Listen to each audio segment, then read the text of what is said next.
ইয়াউমাল কিয়ামাতি বিআসমাইকুম ওয়া আসমাই আবাইকুম ফাহসিলু আসমাআকুম। রাসূল বলেন, উম্মতেরা রে, নিশ্চয়ই কিয়ামতের ময়দানে তোমাদেরকে আহ্বান করা হবে, ডাকা হবে। কেমনে ডাক দিবেন? বিআসমাইকুম ওয়া আসমাই আবাইকুম, তোমাদেরকে তোমাদের আব্বার নাম নিয়ে ডাক দিবেন, আমাকে আমার আব্বার নাম নিয়ে ডাক দিবেন। আপনাদেরকে দক্ষিণ সুরমা সিলেটের মানুষদেরকেও তাদের জন্ম দেওয়া পিতার নাম নিয়ে ডাক দিবেন। আল্লাহ নবী বলেন, ফাহসিলু আসমাআকুম, অতঃপর তোমরা সুন্দর নাম রাখো, ইসলামী অর্থবোধক নাম রাখো। মনে থাকবে?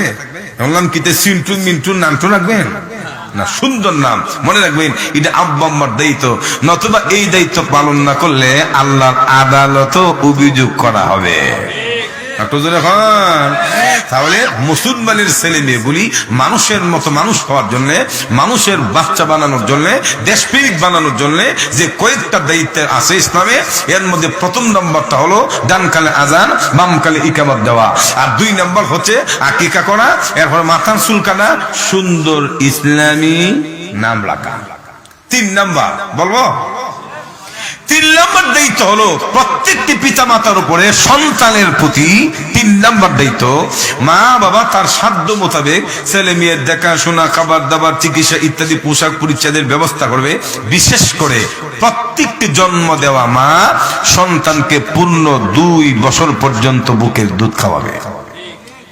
যখন কই বছর, এটা আমার কথা না, আল্লাহ কোরআনে বলছেন, ওয়াল ওয়ালিদাতু ইরদিনা আওলাদাহুন্না হাওলাইন কামিলাইন লিমান আরাদা আইয়ুতিম্মার রাদা। হযরত ইবনে আব্বাস রাদিয়াল্লাহু তাআলা থেকে বর্ণিত, তিনি বলেন, লা রিদা ইল্লাল হাওলাইন, দুধ পান করার পূর্ণ সময় সীমা হলো কয় বছর? তারা জোরে বলেন। কিন্তু এই দায়িত্ব অনেক মা বাবা পালন করে না। বিশেষ করে ইউরোপের মহিলাগুলি নিজের সন্তানকে বুকের দুধ খাওয়ায় না, এর বাজারের দুধ খাওয়া। মজুর এখন ঠিক না? সন্তান জন্ম দেওয়ার পরে এটারে কুলে নে না, বুকের সাথে এত জড়াইয়া ধরে না, বুঝলে না? ওই কুত্তার বাচ্চা বুকের সাথে জড়াইয়া ধরে, কুত্তার বাচ্চা বুঝো তার বাপ লাগে। মজুর এখন ঠিক না? আর মানুষের বাচ্চা যারা জন্ম দিল, যার রক্ত তার দেহের মধ্যে, এদের হুইল চেয়ার দিয়ে বুড়া। মজুর এখন ঠিক না? এই জন্য যে মা বাবা এই সন্তানকে বুকের মধ্যে নেই না এবং বাজারের দুধ খাওয়ায়, বুকের দুধ খাওয়ায় না, এরও যখন বড় হয় আর মা বাবা যখন বৃদ্ধ হয়, তখন ওই সন্তান মা বাবাকে গড়ে না রেখা বৃদ্ধাশ্রমে পাঠায়, নিজের বাড়ির আলোয় জায়গা দেয় না। যেই সাথে তেইসে মিলে, বেগুনিতে সুটকি মিলে। যখন ঠিক না, তুমি যেমন আমি তেমন। যখন ঠিক না, কামা তাদিনু তুদানু, যেমন কর্ম তেমন ফল। তো ইউরোপিয়ান কালচার, আমরা দেশেও কিছু সুশীল ম্যাডাম আছে, সুশীল আধুনিকা। যখন ঠিক না, ইয়ারও নিজের বডি ফিটনেসকে আকর্ষণ করে রাখার জন্য একটু যেন লুসটুস না হয়, বুঝে না? একটু বুঝে না, একটু যেন বাপসাপ তাকে বিভিন্ন দিকে চিন্তা করে সন্তানকে বুকের দুধ খাওয়াইতে চাই না। মনে রাখবেন, যে মা সন্তানকে বুকের দুধ খাওয়াবে না, আল্লাহর কসম, আপনারও যেদিন বৃদ্ধ হবে, আপনার সন্তানও আপনার দায়িত্ব পালন করবে না। এখন এই দুধটা খাওয়ানো, এটা মার উপরে দায়িত্ব, ওয়াজিব। এটা মার কোনো দয়া না, এটা করুণা না, কারণ আল্লাহ প্রদত্ত দায়িত্ব, আল্লাহর পক্ষ থেকে এটা একটা আমানত। যখন ঠিক না, আল্লাহ রাব্বুল আলামিন বলেন, এ পৃথিবীর মানুষ, প্রত্যেক মায়ের বুকের মধ্যে আমি আল্লাহ দুধটাকে আমানত করে জমা করে রেখেছি। সুবহানাল্লাহ। এখন এটা পৃথিবীর কোন ম্যাডাম বানান নাই, যখন ঠিক না, বাচ্চার বাবার বাড়ি থেকে অথবা নানার বাড়ি থেকে তৈরি করা হয় না, এটা আল্লাহ প্রদত্ত খাবার। জোরে বলেন ঠিক কিনা? সুরমা নদী থেকে আর কুশিয়ারা নদী থেকে পাইপ লাইন দিয়া, সাফ লাইন মতো লাইন দিয়া বুকের মধ্যে দেওয়া হয় না। বলে কেমনে?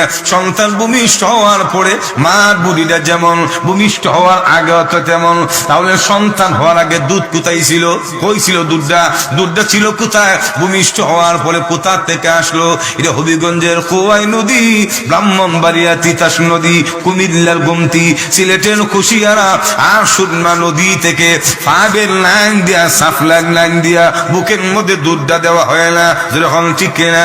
এটা আল্লাহ প্রদত্ত খাবার।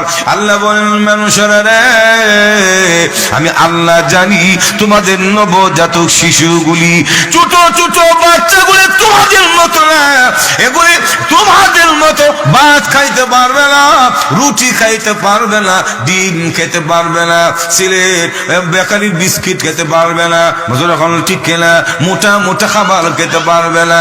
এজন্য আমি আল্লাহ রাব্বুল আলামিন সন্তানগুলির খাবারের জন্য একটা উপযোগী পুষ্টিকর খাদ্যকে আমি আল্লাহ ওই মায়ের বুকের মধ্যে দুধ হিসাবে জমা করে আমানতে রেখেছি। আমি আল্লাহ এমন ভাবে কুদরতি ব্যবহার করেছি, এমন ভাবে রিফাইন করেছি, দুধটাকে আমি আল্লাহ বেশি গরম করে দিলাম না, আবার ঠান্ডা করে দিলাম না, কারণ ঠান্ডা হয়ে গেলে সন্তানের পেট খারাপ হয়ে যাবে। ঠান্ডা দুধ খালি পেটের সমস্যা হবে, এজন্য ঠান্ডা করে দিলাম না, আবার বেশি গরম করলাম না, গরম হয়ে গেলে জিহ্বা পুড়ে যাবে, বলতে পারবে না আম্মা দুধটা গরম। বলতে পারবো? দুধ কেন মশা কামড় দিল তো কইতে পারে না, মজুর এখন ঠিক কিনা? হুয়া হুয়া কান্না ছাড়া কোনো ভাষা জানে না, কোনো শব্দ জানে না, টে টে করে শুধু কান্না করে। এজন্য মশা কামড় দিলে বলে হুয়া হুয়া, বলতে পারে না মাগো মশায় টানায় দেন, মশা কামড়া। মজুর এখন ঠিক কিনা? কোয়েলটা ধরায় দেন, বলতে পারে না মশা কামড়া, আর আমি মশা রক্ত খায়। আর বাচ্চাটা হুয়া হুয়া করে কান্না করে পেটের ক্ষুধা নিবারণের জন্য বলতে পারে না দুধ দাও, হুয়া হুয়া করে কান্না করে। কথা বলেন ঠিক কিনা? এমনকি প্রস্রাব পায়খানার মধ্যে পড়ে থাকে, ঠান্ডা লাগে, এরপরে বলতে পারে না মা বিছনার হলে দাও, ঠান্ডা লাগে। বুঝলে এখন ঠিক কিনা? বলার কোন ভাষা নাই। আল্লাহ রাব্বুল আলামিন বলেন, হুয়া হুয়া কান্না ছাড়া কোনো ভাষা নাই। দুধটা যদি গরম হয়ে যেত, জিহ্বা পুড়ে যেত, বলতে পারতো না মাগো দুধটা বেশি গরম, ঠান্ডা করে দেন। এজন্য আমি আল্লাহ রাব্বুল আলামিন কুদরতি ভাবে রিফাইন করেছি, বেশি গরম করলাম না, ঠান্ডা করলাম না, আবার কুসুম গরমের জন্য সিলেটের গ্যাস ব্যবহার করলাম না, ব্রাহ্মণবাড়িয়ার তিতাস, কুমিল্লার বাখরাবাদ গ্যাস লাগাইলাম না, এখন না মাটির চুলো লাগাইলাম না, বিদ্যুতের চুলো না। আমি আল্লাহ রাব্বুল আলামিন কুদরতি ভাবে, আমি আল্লাহর শক্তি প্রয়োগ করে আমি আল্লাহ রাব্বুল আলামিন দুধটাকে কুসুম গরম বানাইয়া সন্তানের খাবারের জন্য মায়ের বুকে দুধটা আমানতি হিসাবে জমা করেছি। এই দুধ খাইলে দুইটা লাভ, যখন কইটা লাভ। এক নম্বর হলো পেটের ক্ষুধা দূর হবে, কারণ পেট মাইজ বান্দার ঠান্ডা, জগৎ ঠান্ডা, ঠিক না? পেট ঠান্ডা, হ্যাঁ খুব জগৎ ঠান্ডা। আর এখানে যদি গুন্ডুগুল থাকে আল্লাহ কোন সময় খাইবো, যখন ঠিক না। দুই নম্বরে এই দুধ এত পুষ্টিকর, সন্তানের দেহ গঠনের জন্য সবচেয়ে বড় কার্যকরী ভূমিকা রাখে। এজন্য আধুনিক বিশ্বে স্বাস্থ্য বিজ্ঞানীরা মেডিকেল সায়েন্সের উপরে যারা গবেষণা করেছে, স্বাস্থ্য বিজ্ঞানী, চিকিৎসা বিজ্ঞানীরা বলে এই পৃথিবীতে মায়ের বুকের দুধের বিকল্প সন্তানের জন্য কোনো খাবার হয় না। সুবহানাল্লাহ জোরে বলেন। এই দুধ যত বেশি বেশি পান করে সন্তানের যেমন ক্ষুধা দূর হবে, দৃষ্টি শক্তি বৃদ্ধি পাবে, সুবহানাল্লাহ। এখন চোখের পাওয়ার বাড়বে, চোখের পাওয়ার, এরপরে মেধা শক্তি বৃদ্ধি হবে, বুড়িটা স্ট্রং হবে, এমনকি সন্তানের দেহের মধ্যে রোগ প্রতিরোধ ক্ষমতা বৃদ্ধি পাবে। আল্লাহু আকবার। এখন এই জন্য এই দুধ যে বাচ্চারা খানা কত বুঝছেন, ছোট সময় ওই যে যারা মনে করেন সিজারে হয় অথবা সিজার আগে যে বের করে ইয়ার মধ্যে আইসিউর মধ্যে রেখে দেয়, কত বুঝছেন, এরা মায়ের বুকের হিট পায় না। এর ফলে মনে করেন যে রাস্তা দিয়ে আসার কথা একটু ধাক্কা ধুকা খানা মজুর এখন ঠিক না, রিল্যাক্স আয় পড়ে। এর ফলে দুধ বিষয় মানা দেখবেন তো সব বড় মাথা বড়, নড়তারে না মজুর এখন ঠিক না। আরেকবার কৃষকের বউ বাচ্চা জন্ম দিছে, বাবা এটা জানুন খালের মতো, একটু জোরে বলেন ঠিক কিনা? এটা আল্লাহর দেওয়া কুদরত। তো আসুন, বলছিলাম এই দুধ প্রত্যেকটি মা সন্তানকে 2 বছর পর্যন্ত খাওয়াইতে হবে। কিন্তু আমরা দেশে কিছু ম্যাডাম আছে, এরা এই দুধটাকে গুরুত্ব না দিয়া বায়ু মিল লেকটোজিন 1 লেকটোজিন 2 খাওয়া। একটু জোরে হ্যাঁ, এই লেকটোজিন 1 2 খাওয়াইলে 2টা ক্ষতি। 1 নম্বর হলো পেটের মধ্যে গ্যাস পড়ে। একটু জোরে এখন ঠিক না, গ্যাস পড়ে, হ্যাঁ ওটা কান্দে, জোরে এখন ঠিক না, কান্না করে পেটে গ্যাস। 2 নম্বর হলো এই দুধটা যে ভালো খাবারের জন্য উপযোগী, এটা বুঝলেন কেমনে? এটা তো কুত্তার দুধ হইতে পারে, এটা তো বিড়ালের দুধ, মজুর এখন ঠিক না, এটা বাঘের দুধ হইতে পারে। তাহলে বাঘের যদি দুধ হয়ে থাকে, আপনার ছেলের মেজাজ তো বাঘের মতো হইব, মজুর এখন ঠিক কিনা? যদি কুকুরনির দুধ হয়ে থাকে, আপনার মেয়ে তো এটা কুকুরনির মেজাজ হইব, মজুর এখন ঠিক কিনা? আপনার হেসে উড়াইয়া দিবেন না, কারণ যে ফ্যাক্টরিটা তৈরি হয়, এই ফ্যাক্টরি মুসলমান না অমুসলমানের। আর মুসলমানে করলে অথবা মুসলমানে করলে কোন উদ্দেশ্য করেছে, এটার মধ্যে কোন মেডিসিন ব্যবহার করেছে, এইটা তো যে মহিলা দুধ পান করা ওনার দাদা বাবা 14 গোষ্ঠীও জানে না। কারণ দুধ পান করানোর নামে ষড়যন্ত্র হইতে পারে। কারণ বিগত দিনে এই দেশে একটা ষড়যন্ত্র ছিল না, কেমনি ছিল? Human milk bank. আমরা যেমন টাকা রাখি সোনালী ব্যাংকে, রূপালী ব্যাংকে, অগ্রণী ব্যাংকে, কৃষি ব্যাংকে, ডাচ বাংলা ব্যাংকে, আল্লাহ ব্যাংকে, মধুর ঠিক না, রাখি কি রাখে না, জমা রাখি। হিউম্যান মিল্ক ব্যাংক, মায়ের বুকে দুধ সংরক্ষণ করার একটা ব্যাংক বাংলাদেশ ও ইউরোপের লোকেরা তৈরি করতে চাইছিল। এটা যদিও দেখতে দেখা যায় বালা, কিন্তু এর পেছনে গভীর ষড়যন্ত্র ছিল। ষড়যন্ত্রটা হইল এই দেশের মধ্যে মুসলিম সমাজে, মুসলিম ফ্যামিলিতে যারও সন্তান সাপ্লাই দেওয়ার একটা দুর্বিসন্ধি, একটা ষড়যন্ত্র তারা করেছিল হিউম্যান মিল্ক ব্যাংকের মাধ্যমে। ঠিক তে কইছেন না, বুঝা কইছেন, কেমনে বুঝছেন নি বুঝাই দেই, বলবো এত আসতে বলে আর বলতাম না।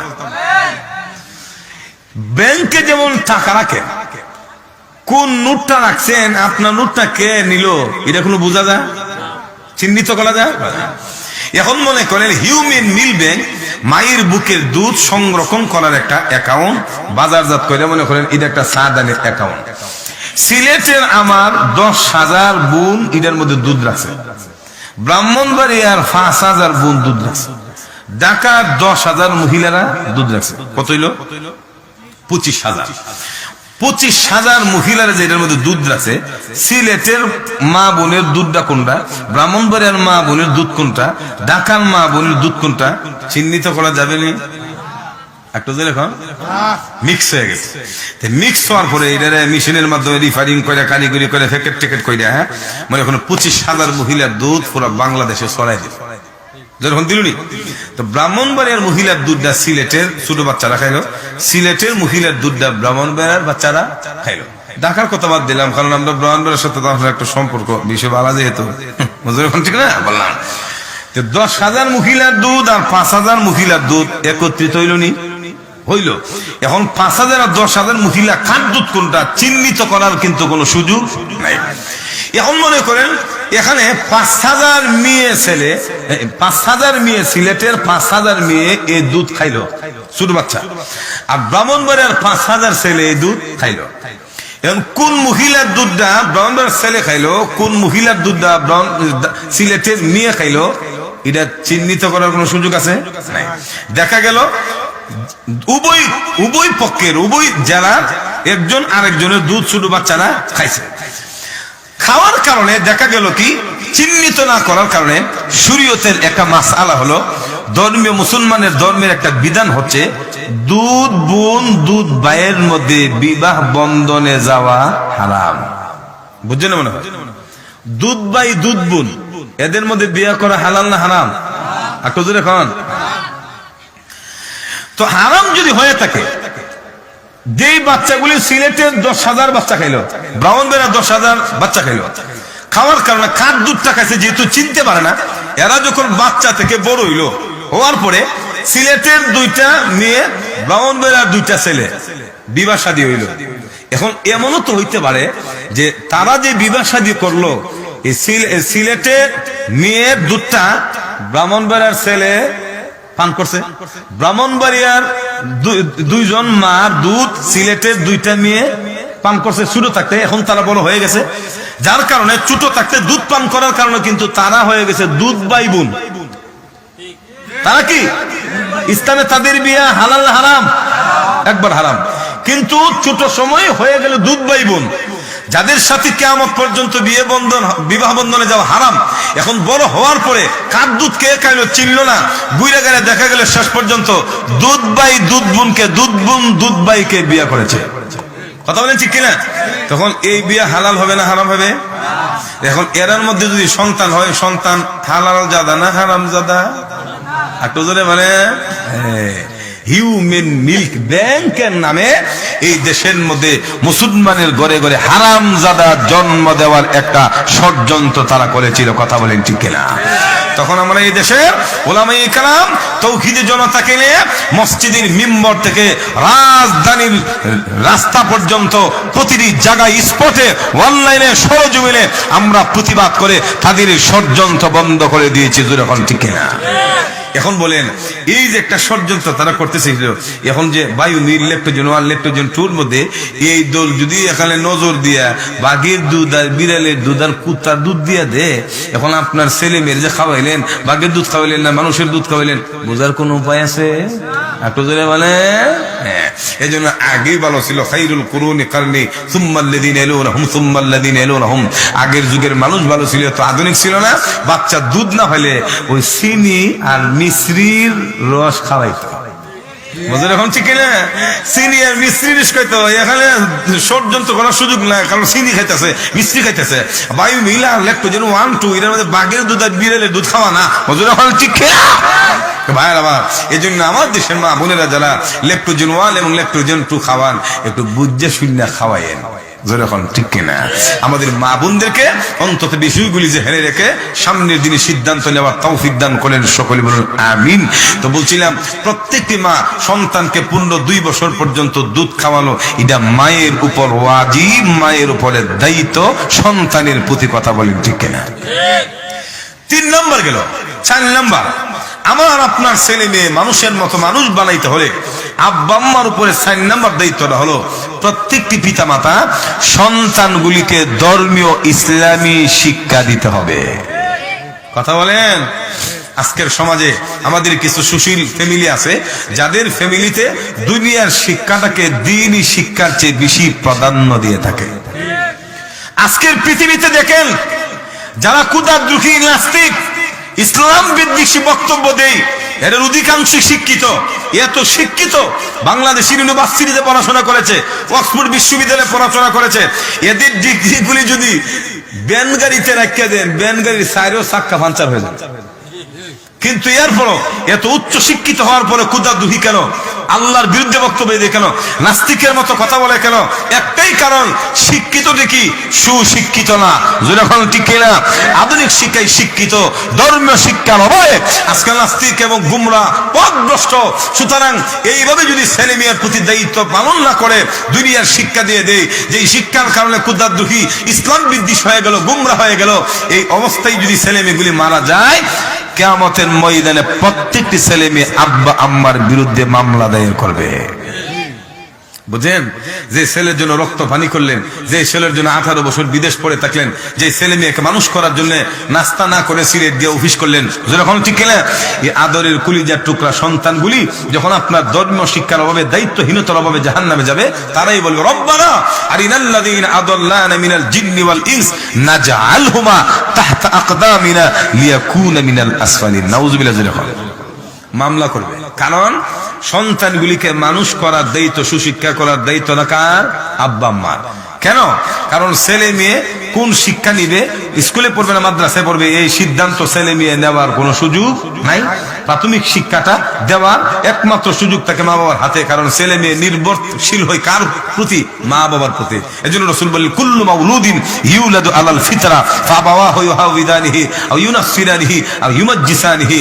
প্রত্যেকটা নবজাতক শিশু ইসলামী স্বভাবজাত নিয়ে জন্মগ্রহণ করে, কিন্তু তার মা বাবা ইহুদি বানায়, নাসারা বানায়, অগ্নি পূজারী বানায়। কিভাবে?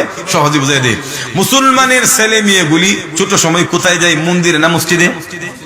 কেন? কারণ মা বাবা তাকে কোথায় নিয়ে যায়? মসজিদে। হিন্দুদের ছেলে মেয়েগুলি মসজিদে যায় না মন্দিরে? কেন? কারণ তাদের মা বাবাগুলি মন্দিরে না যায়। খ্রিস্টানদের ছেলে মেয়েগুলি মন্দিরে যায় না, মসজিদে যায় না, গির্জাতে যায়। কেন মসজিদে যায় না? কেন? কারণ তাদের মা বাবা তাকে নিয়ে যায় কি গির্জাতে। তাহলে বোঝা গেল প্রত্যেকটা ছেলে মেয়ে মা বাবার উপর নির্ভরশীল, নিজে নিজে চলতে পারে না। জোরে এখন ঠিক কিনা? এজন্য মা বাবা যদি ধর্মীয় শিক্ষা না দেয় আর এই শিক্ষার অভাবে যদি ছেলে মেয়ে জাহান্নামে যায়, গুমরা হয়, আল্লাহর আদালতে নিজেকে সেভ করার জন্য, জাহান্নাম থেকে বাঁচার জন্য আব্বা আম্মার বিরুদ্ধে মামলা করবে। আরে মিয়া, মরার পরে তো পরে দুনিয়াতে মামলা দিয়ে দিচ্ছে। পুরা আলোচনা আরো অনেক 7-8টা দায়িত্ব আছে, সবগুলি বলবো না, হুজুর আইসা বলবো 10:30 বাজে। সুতরাং একটু আমি বুঝাইলি বুঝবেন। যেমন হযরত উমর রাদিয়াল্লাহু তাআলা আনহু, উনার কাছে সাইয়্যিদুনা আমি হুজুর এসে আমিরুনা হযরত উমর রাদিয়াল্লাহু তাআলা আনহু, উনার কাছে এক বাবা গেছে সন্তানের বিরুদ্ধে মামলা নিয়ে। কথা বলেন, মামলা কে করছে? বাবা। কার বিরুদ্ধে? হযরত উমরের কাছে যেন মামলা করলো। হযরত উমর তদন্ত পুলিশ পাঠাইলেন, তত্ত্ব নিয়ে দেখলো ঘটনা সত্য, পুলিশের মাধ্যমে তাকে গ্রেফতার করে আনছে। আনার পরে দেখে সন্তান আইসা দেখে মামলার বাদী তার কি? কথা বলেন, বাবা। ছেলে কয়, হায় কোথায় বাবা আমারে বাঁচাইবে, আর বাবা আমার বিরুদ্ধে কি করলো? মামলা করলো। হযরত উমর তখন বলে, এই মিয়া, তুমি তোমার বাবার উপরে যে দায়িত্ব ছিল, প্রতি দায়িত্ব ছিল, দায়িত্ব পালন করলা না কেন? সহজে বুঝে দিই, নামাজ যেমন ফরজ, রোজা যেমন ফরজ, মা বাবার সেবা যত্ন করো সন্তানের উপরে। কথা বলেন, হ্যাঁ, সন্তানের প্রতি যেমন আব্বা আম্মার দায়িত্ব আছে, মা বাবার প্রতিও সন্তানের কি দায়িত্ব আছে। যাক, এটা বুঝে নিন। তখন হযরত উমর বলে, তুমি তোমার বাবার উপর জুলুম করো, অত্যাচার করো, নির্যাতন করো, দেখাশোনা করো না, হক আদায় করো না, দায়িত্ব আদায় করো না। তখন ছেলেটা বলে হযরত উমরকে আমিরুল মুমিনিন সব সত্য